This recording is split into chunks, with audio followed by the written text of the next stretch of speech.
दैत्यराज कालनेमी की कन्या वृंदा का विवाह जालंधर से हुआ। जालंधर महाराक्षस था।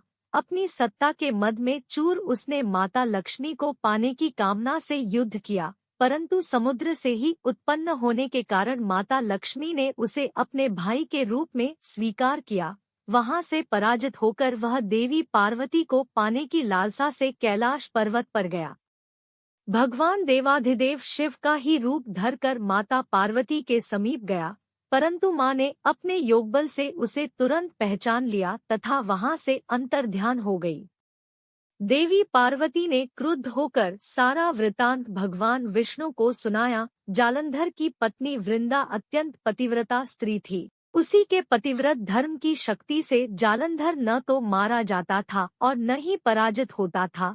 इसीलिए जालंधर का नाश करने के लिए वृंदा के पतिव्रत धर्म को भंग करना बहुत जरूरी था।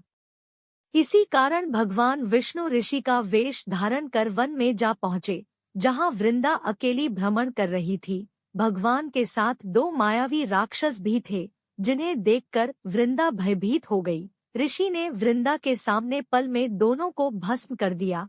उनकी शक्ति देखकर वृंदा ने कैलाश पर्वत पर महादेव के साथ युद्ध कर रहे अपने पति जालंधर के बारे में पूछा।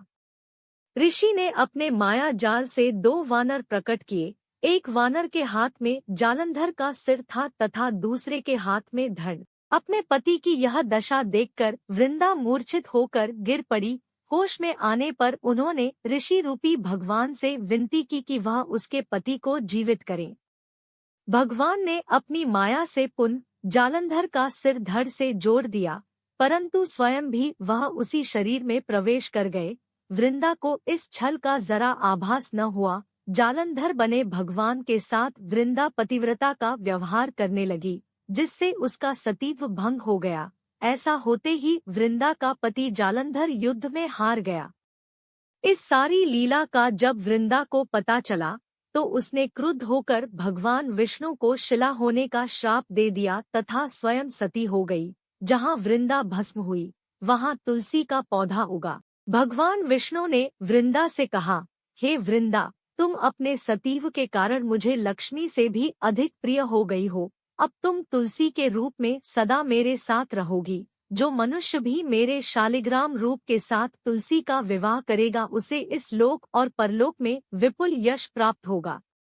जिस घर में तुलसी होती है, वहाँ यम के दूत भी अस्मय नहीं जा सकते। गंगा व नर्मदा के जल में स्नान तथा तुलसी का पूजन बराबर माना जाता है।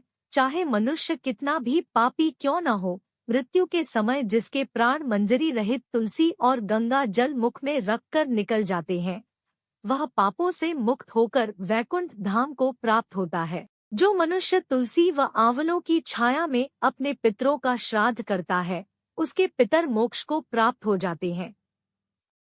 उसी दैत्य जालंधर की यह भूमि जलंधर नाम से विख्यात है।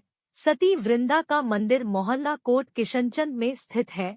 कहते हैं, इस स्थान पर एक प्राचीन गुफा थी जो सीधी हरिद्वार तक जाती थी। सच्चे मन से 40 दिन तक सती वृंदा देवी के मंदिर में पूजा करने से सभी मनोरथ पूर्ण होते हैं।